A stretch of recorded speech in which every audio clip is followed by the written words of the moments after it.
The spirit of the sea would look like us, but it's the color blue. The ocean gives us warmness in winter and coolness in summer. I like to swim in the ocean. I like to camp by it.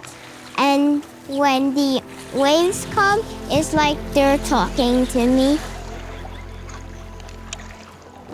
We all have salt in our bodies. In our plasma, in every cell, in every living cell, there's salt. The ocean smells like the memories that are carried within every single droplet. The smell of the ocean is a craving.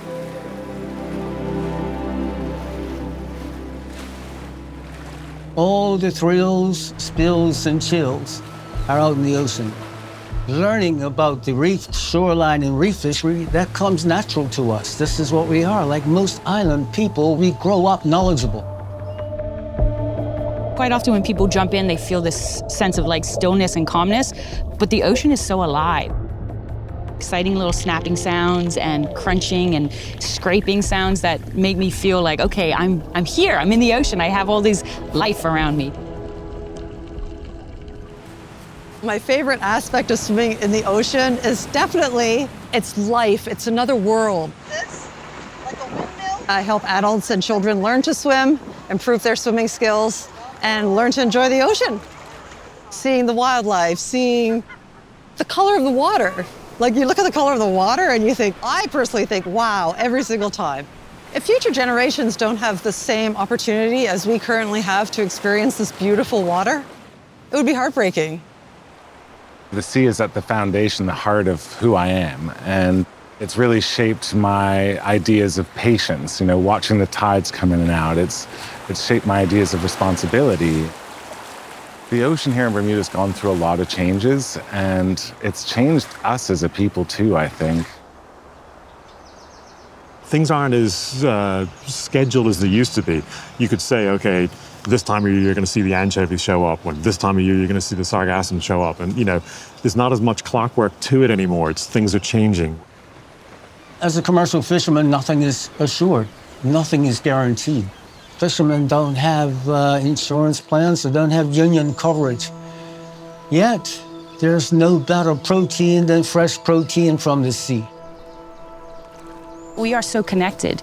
As exciting as it is to see shipwrecks, to see new species, it's this connection that I really want to enforce with our students. It's, okay, you might be landlocked where you're from, you might feel that you don't have this connection to the ocean, but every other breath you take is coming from the ocean. And not only is the ocean providing us oxygen for our breathing, but it's also keeping our climate stable. Sargasso is a type of macroalgae or a seaweed that basically floats on the surface of the water. They're able to float because of these like gas-filled sacs. And these mats of sargassum will congregate and form these large mats across the Sargasso. Hence, that's where the Sargasso Sea gets its name from. It's a biodiversity hotspot. There are many endemic species that live in the sargassum. These are unique animals only found in one particular place on the planet. When I describe the Sargasso Sea itself, I almost describe it as kind of a nest. It's a nest for Bermuda. You know, we are really that nest egg that sits within this comforting kind of case of the Sargasso Sea. We're facing a crisis that's not just Bermuda's crisis, but a global crisis. We can't separate ourselves from the environment. We need to see ourselves as part of it. And when we do, we can see that protecting the Sargasso is about protecting us. We need that protection, just like the rest of the world. And we don't want our seas to get all muddied up with all of the, I call it craziness, but I use the salt water as a part of my medication, to be honest. And if the water is not clean, if it has all the oils and all that mess within it, hey, it's no good me using it anymore, is it? We are stewards of the environment as scuba divers, as scientists. I'm trying to get students to understand that, okay, it's fun to experience this and enjoy it, but you are now responsible for its protection.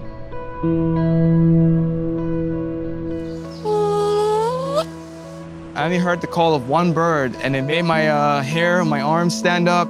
For over 330 years, we thought this bird was extinct. The Bermuda Cahow, and its rediscovery changed the foundation of conservation as we know it. With the power of legislation as well as hands-on conservation work and efforts, these species can bounce back from the brink of extinction. We are slowly starting to see some coral bleaching that is starting to recover and starting to come back on itself. I spend most days in the water exploring, seeing the environment, spend probably more time with fish than I do with humans. There are environments down there which are affecting us on land that are keeping us safe and keeping us sustained that not a lot of people can see. The Water Start program is really highlighting how we are caretakers of the water. We really believe in teaching educational lessons through hands-on learning. We have the Nature's Classroom right here at our back door. And if there's any other seeds, you guys have the whole garden to look through. My generation can make a difference for the ocean by remembering where we came from, remembering how important the ocean is to all of us, the value that we gain from it.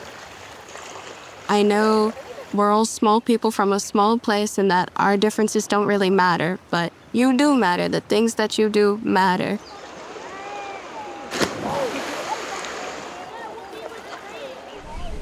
I was inspired to become a climate justice delegate due to my lineage and heritage.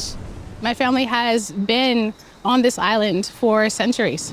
So I really felt that it was important that Bermuda had representation. We can speak to people all the time about how the ocean feels. You know, we can tell them what we see. We can talk about the wonderful oceanic animals and the environment, what it feels like when you hold sargassum in your hand. So it's really important that people that have those experiences have a seat at the table, not sometimes, every time. Stewardship is taking responsibility. It's taking charge, not chances, with your marine environment. Whether you're a commercial fisherman or not, or if you just have a boat, you're making an impact. We can stand up to tumultuous times in small boats on angry seas, then likewise, we must sometimes, I'm afraid, stand up firmly to political challenges. I think who we've learned from and how they've passed down their messages are so important to my life and how it changed my perspective that I feel that I'm responsible to pass that on to the next generation. I feel like I'm a person who's out here trying to let Bermudians and the world know that our voices are important and that we're important, and the culture and heritage associated with us as Bermudians is the Sargasso Sea. It's vital that we protect Bermuda because this is all we have, really. It's our commons. We have a joint responsibility to do what we can to protect it. If I could speak to my ancestors, first I would thank them. Then I would apologize, and then I would ask them for their assistance with the issues that we're having. I would ask them for their blessings, and I would most importantly ask them to give us hope. The sea gave us everything. Now it's our chance to give back.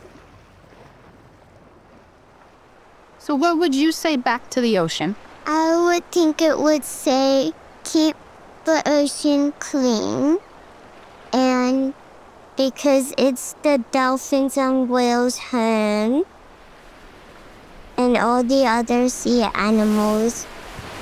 And I love the ocean so much.